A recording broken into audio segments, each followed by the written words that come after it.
कालबैशाखी उड़िला छपर आज कालबैशाखी उड़िला घर छपर एभली घटना देखा मिली मयूरभंज जिला मोरडा ब्लॉक भात छतर ग्राम उक्त ग्रामर रामू मुर्मू अपराह्न घरे विश्राम करुवा समय कालबैशाखीर प्रभाव में घर आजबेस्टस उड़ी जाइतिला फल वर्षा पानी घरे पशि जाइतिला। श्री मुर्मू भୟରେ दंपति और निज पिला को धरी स्थानीय लोकों घरे आश्रय नहीं तेबे वर्षा थमिबा परे स्थानीय सरपंच को खबर जणैथिले। खबर पाई सरपंच बारसा हेम्ब्रम घटनास्थल को पहुंची क्षतिग्रस्त परिवार को भेटी कौन कहले आसंतु देखिबा संपूर्ण रिपोर्ट। कौन अपन ना कौन राम मुर्मू घर कोटी भात छतर कौन है आप घर भांगी जाइए केमती झड़ वर्षा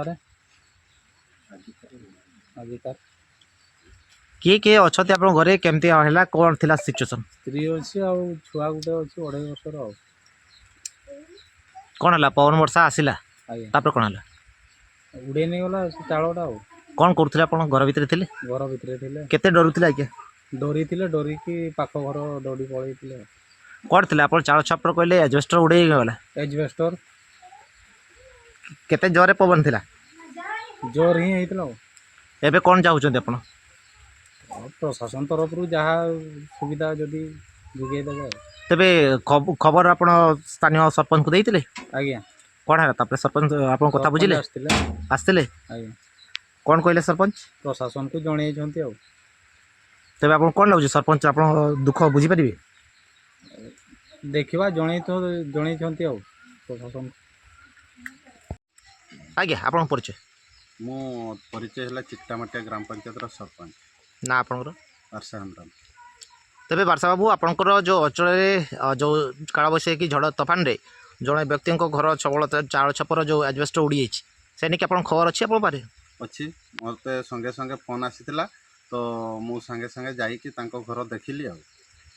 तो सतरे मु देखिली जहाँ फील्ड रे देखिकी मु अनुभव कली पछुआड़ू पूरा संपूर्ण 2टा रूम चाड़ उड़ी जाइए आ खाली बारंडाटा बाकी रही। तेबे एने कि आप प्रशासन स्तर कौन सुविधा जोगे आशा करी आरआई सार को लोकल आरआई सार को मु फोन करी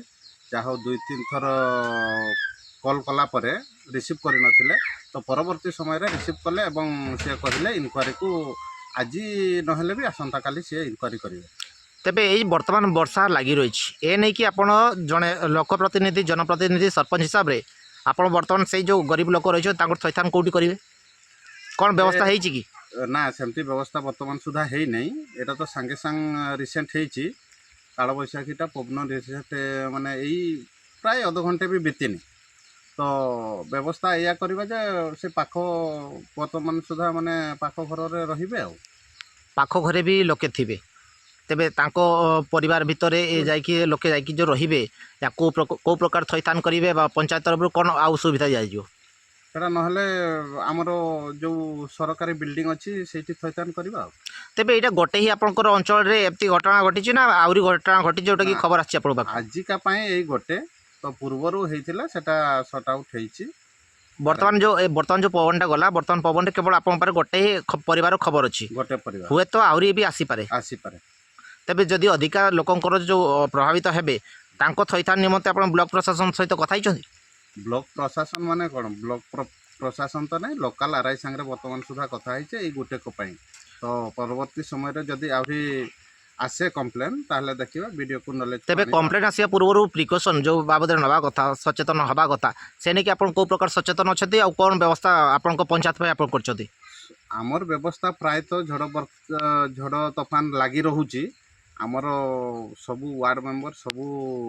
गाँव सबू विलेज वार्ड मेंबर को आम बारंबार सतर्क करेची एवं व्हाट्सएप ग्रुप माध्यम रे आमे सतर्क कराउछंती से अनुसार लोकों को सतर्क करूछंती आ लोकों को केवल सतर्क करदेले हेबनी कारण जो